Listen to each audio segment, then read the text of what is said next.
Hello বন্ধুরা, শুভ সকাল। তো আজকের সকালটা বৃষ্টি দিয়ে স্টার্ট হলো। তো আমাদের এখানে প্রচুর বৃষ্টি দিচ্ছে। তোমাদের এখানে বৃষ্টি দিচ্ছে কিনা অবশ্যই কমেন্টে জানাবে। আর এদিকে বৃষ্টি টিষ্টি মানে কি বলবো, ঘর দুয়ারের অবস্থা তো থাকে না, তাই সব কিছু সাফা করে নিয়েছি। আর আজকে প্রচুর দেরি হয়ে গিয়েছে। আর তার মধ্যে একটা মানে ঘটনাও ঘটে গিয়েছে। কি বলবো, আজকে দিনটা খুবই খারাপ ছিল।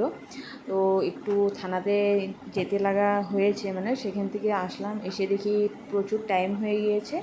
তো ঘরের যেগুলো বাকি কাজ ছিল সেগুলোও করে নিচ্ছি, তারপরে যেদিকে মুছে নিচ্ছি, আর তারপরে রান্নাও বসাতে হবে। তো জলদি জলদি করে কাজগুলো করে নিচ্ছি, করে স্নানে চলে যাব। আর স্নান করে এসে রান্না বসাবো। তো কি রান্না করব তো ভাবিনি, কিন্তু যাই পারি জলদি করে করে নেব। আর হ্যাঁ বন্ধুরা, যখন তোমাদের সাথে আমি সবটাই কথা শেয়ার করি, তো এই কথাটাও বলে দিই যে কি বলবো জানো, আজকালকার কারো উপকার করতে নেই। কেননা উপকার যখন করব তখনকার তো উপকারটা ঠিক নিয়ে নেবে, আর পরের দিকে বেইমানি করবে। তাই মানে মানুষ চিনারা খুবই কঠিন। তো আমার পক্ষে সেরকমই হয়েছে। তো তোমরা বলবে আমি কিছু ভুল বলেছি নাকি। আর এদিকে স্নান করে চলে এসেছি, আর দেরি হয়ে যাচ্ছে, সেই জন্য ভাবলাম ঝটপট করে রান্নাটা করে নিই। তো একটু একটু রান্না করব, তিতকারা ভাজি করব, তারপর ডাল বানাবো, আর মিষ্টি কুমড়ো ভাজি করব, আর কালকার ডিমের ঝোল আছে সেটাই গরম করে নেব। তো ওইদিকে চলো রান্নাও বসিয়ে দিই। এদিকে কুমড়া বয়েল করে নিয়েছি,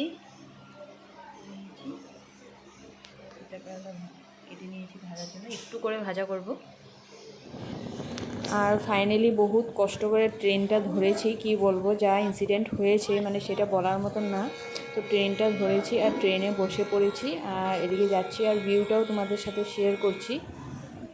তারপর এরকম বসে বসে কথা বলে যাচ্ছি ওর সাথে। আর ট্রেনটা মানে কি বলবো, সঠিক সময়ে এসে পেয়ে গিয়েছি, কিন্তু এখন একটু স্লো চলছে। তো ভাবছি রাইট টাইমে গিয়ে পাবো কিনা না, সেটাই বলে বলে মানে যাচ্ছিলাম। আর এদিকে ও বলছিল, কেউ সাথে কথা বলছিল। তো টিকিট নিয়ে একটু ইস্যু হয়ে গেছে অন্য, তো সেটা তো থাকবেই আরও।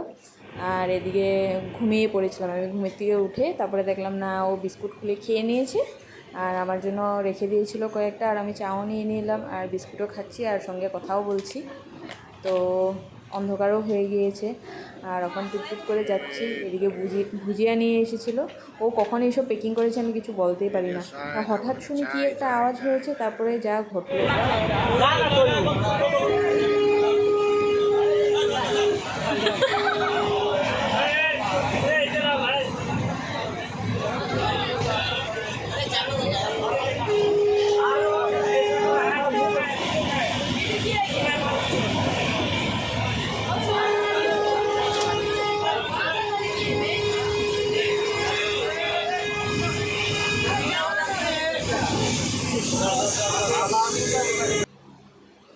আর এখন এসে পেয়ে গিয়েছি। কি বলবো, জার্নিটা এত খারাপ ছিল। এক তো এত টেনশনের মধ্যে ট্রেনটা ধরেছি, তার মধ্যে ভেবেছি একটু মানে ফ্রিলি আসবো, কিন্তু একটু ঘুমিয়েছি তখন ভালো ছিল। কিন্তু আসার পর কি বলবো, ঝগড়া লেগে গিয়েছে ট্রেনে, খুব প্রচণ্ড মাথা ব্যথা করছে। তো স্টেশনে এসে পেয়ে গেছি, তার মধ্যে কী বলবো, বসতে বসতে অবস্থা খারাপ।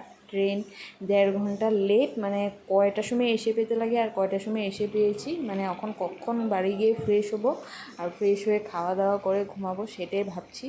আর এদিকে যাচ্ছি মানে কি বলবো, মানুষ যখন টায়ার্ড থাকে না, তখনকার মানে স্পিডটাও স্লো হয়ে যায়। তো এরকম যাচ্ছি, গিয়ে আরও পেয়ে ফ্রেশ হতে লাগবে, এইটাই ভাব মনে। আর এসে ফাইনালি ফ্রেশ হয়ে বসে পড়েছি। এত কিছু বানিয়েছিল কি বলবো।